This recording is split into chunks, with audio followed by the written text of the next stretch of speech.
గతంలో ఎన్నడూ లేని విధంగా గత ప్రభుత్వం అన్నింటినీ నిర్మాణం చేస్తే మళ్ళీ ఈ ప్రభుత్వం వచ్చిన తర్వాత first priority drinking water, next రోడ్లు, trains, lights, tree plantations, schools, hospitals, community centres. ప్రజలు నివసించాలంటే వాళ్ళకి ఇవ్వాల్సిన ఇన్ఫ్రాస్ట్రక్చర్ విధంగా ఈరోజు ముందుకు పోతున్నాం.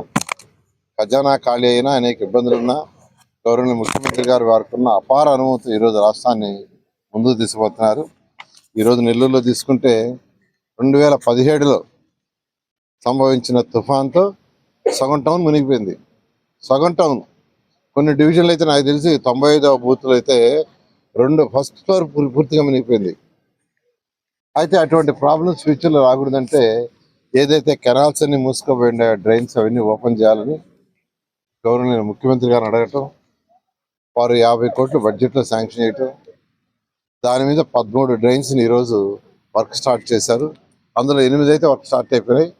మరొక 5 కూడా త్వరలో స్టార్ట్ చేస్తారు. టెండర్లు పిలిచేసాం. నేను అందరినీ, నెల్లూరు ప్రజలందరికీ ఒకటే రిక్వెస్ట్ చేసేది, కొద్దిగా ఓపిక పట్టండి. ఖచ్చితంగా ఎలక్షన్స్ ముందు ఏదైతే చెప్పామో దానికంటే ఎన్నో రెట్లు చేస్తామని తెలియజేస్తాం. Thank you.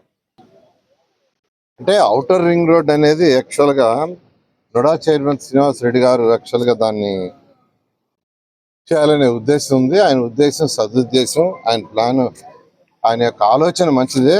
కానీ నెల్లూరుకి అసలు రింగ్ రోడ్ అవసరం లేదనేది తీసుకుంటే ప్రజెంట్ పరిస్థితుల్లో అవసరం లేదు. ఎందుకనంటే నెల్లూరుకి ఒకప్పుడు హైవే ట్రంక్ రోడ్ మీద పోయేది. ట్రంక్ రోడ్ అంటే నెల్లూరు 2గా డివైడ్ చేస్తుంది. ట్రాఫిక్ మొత్తం heavy. Nellore trunk road heavy traffic. అందుకని ఆ తర్వాత మినీ బైపాస్ అని వచ్చింది. మినీ బైపాస్ రోడ్ అది తీసుకొచ్చారు. అది వచ్చిన తర్వాత ట్రంక్ రోడ్డు మీద కంజెషన్ తగ్గింది.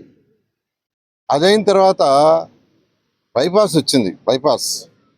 బైపాస్ వచ్చిన తర్వాత ఈరోజు ఎక్కడ సమస్య లేదు. బైపాస్ 4 లైన్లు ఉంది. దాన్ని కూడా 6 లైన్లు చేస్తున్నారు. మరొకటి ఏంటంటే బైపాస్కి యువతల సైడ్, ఈస్ట్ సైడ్ ఉండేది చాలా తక్కువ ఇళ్ళు. చాలా తక్కువ.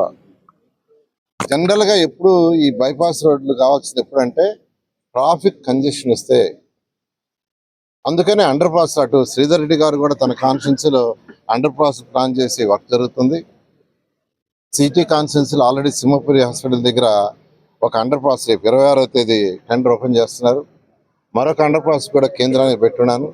దాన్ని కూడా మన ఎంపీ గారు యాక్చువల్గా ఫాలోఅప్ చేస్తున్నారు. అది కూడా వస్తే 2 అండర్ పాస్లు వస్తాయి. కాబట్టి ప్రజెంట్ పరిస్థితుల్లో రాష్ట్ర ఆర్థిక పరిస్థితిని బట్టి ఈరోజు అది చేయాలంటే 2000 నుంచి 3000 కోట్లు కావాలి.